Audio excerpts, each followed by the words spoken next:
आज हम आपको खुद की एक ऐसी प्रेम कहानी सुनाएंगे जो आपको भावुक कर देगी। यह एक कहानी है प्यार, दोस्ती, धोखे और फिर से शुरू करने की। दिवाली की उस रात कुछ ऐसा हुआ कि जितना शोर घर के बाहर मच रहा था, उतना ही शोर मेरे मन में भी मच रहा था।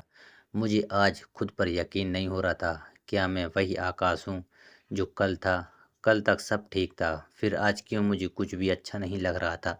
आज मैं अपनी ही नज़रों में गुनहगार हो गया था। किसी ने सही कहा है, आप दूसरों की नज़र में दोषी होकर जी सकते हैं, लेकिन अपनी नज़र में गिरकर कभी नहीं जी सकते। मुझे आज भी रुचि से उतना ही प्यार था जितना कल था, लेकिन मैंने फिर भी उसका दिल तोड़ दिया। मैं आज बहुत बड़ी कशमकश में गुजर रहा हूँ। मुझे समझ नहीं आ रहा कि मैं क्या करूँ। मैं गलत नहीं हूँ, फिर भी खुद को गुनहगार मान रहा हूँ। क्या दिल सचमुच दिमाग पर इतना हावी हो जाता है? प्यार की शुरुआत जितनी खूबसूरत होती है, उसका अंत उतना ही डरावना होता है। मैं रुचि से 2 साल पहले मिला था। क्यों मिला था? इसका मेरे पास कोई जवाब नहीं है, क्योंकि उससे मिलने की कोई वजह मेरे पास थी ही नहीं। जहाँ तक सवाल है कैसे मिला था, तो इसका जवाब भी बड़ा अजीब है। मैं एटीएम से पैसे निकाल रहा था। उसके हाथ में पहले से ही इतना सारा सामान था कि उसको पता ही नहीं चला कि कब उसका एक बैग वहीं रह गया। मैंने फिर उसको एक्सक्यूज़ मी कहकर पुकारा और कहा, आपका बैग वहीं रह गया था। बस यहाँ हुई थी हमारी पहली मुलाकात। अपने बैग को सही सलामत देखकर वह खुशी से ऐसे उछल पड़ी मानो किसी ने आसमान से चाँद भले ही ना सही लेकिन कुछ तारे तोड़ कर ला दिए हों। लड़कियों का खुशी में इस तरह का बर्ताव करने वाला फंडा मुझको आज तक समझ नहीं आया। उसकी मधुर आवाज़ में थैंक यू के बदले जब मैं ने इट्स ओके कहा तो बदले में जवाब नहीं सवाल आया, और वह सवाल था, आपका नाम? मैंने भी थोड़े स्टाइल से थोड़ी शराफत के साथ अपना नाम बता दिया, जी आकाश। ओए मेरा नाम रुचि है, उसने मेरे साथ हाथ मिलाते हुए कहा। हमारी पहली मुलाकात के बाद रुचि और मेरी दोस्ती धीरे धीरे गहरी होती गई। हम हर रोज मिलने लगे। हमारी बातें, हमारी हंसी, हमारी शरारतें, सब कुछ इतना सामान्य सा लगता था। फिर एक दिन जब हम एक पार्क में बैठे थे, रुचि ने अचानक मुझसे कहा, आकाश तुम बहुत अच्छी हो। मैं उस वक्त कुछ बोल नहीं पाया, बस इतना ही कहा, तुम भी बहुत अच्छी हो। उसके बाद से हमारी दोस्ती प्यार में बदल गई।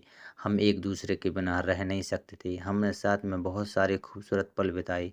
हमने साथ में खाना खाया, साथ में घूमे, साथ में हंसे, साथ में रोए, लेकिन धीरे धीरे मुझे एहसास होने लगा कि मैं रुचि के लायक नहीं हूँ।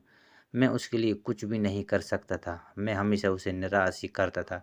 मुझे लगा कि मैं उसे खुश नहीं रह सकता। एक दिन मैंने रुचि से कहा, मुझे लगता है कि हम दोनों एक दूसरे के लिए नहीं बने हैं। रुचि बहुत दुखी हुई। उसने मुझसे पूछा, ऐसा क्यों? क्या मैंने कुछ गलत किया है? मैं कुछ भी जवाब नहीं दे पाया। बस इतना ही कहा, मैं तुम्हें खुश नहीं रख सकता। मैं जानता था कि मैंने रुचि का दिल तोड़ दिया है। दिल टूटने का गम रुचि को कितना सता रहा था, यह मैं नहीं जानता था। मैंने उससे दूरियां बना ली थी। मुझे लगा कि यही सबसे अच्छा तरीका होगा, लेकिन मैं गलत था। दूरियां बढ़ने के साथ साथ मेरी यादें भी बढ़ती जा रही थी। हर रोज़, हर पल, हर चीज़ मुझे रुचि की याद दिलाती थी। वो पार्क जहाँ हम पहली बार मिले थे, वो कैफ़े जहाँ हमने साथ में कॉफ़ी पी थी, वो गली जहाँ हम हाथों में हाथ डाले घूमते थे, हर जगह मुझे रुचि ही नज़र आती थी। एक दिन मुझे पता चला कि रुचि शादी करने जा रही है।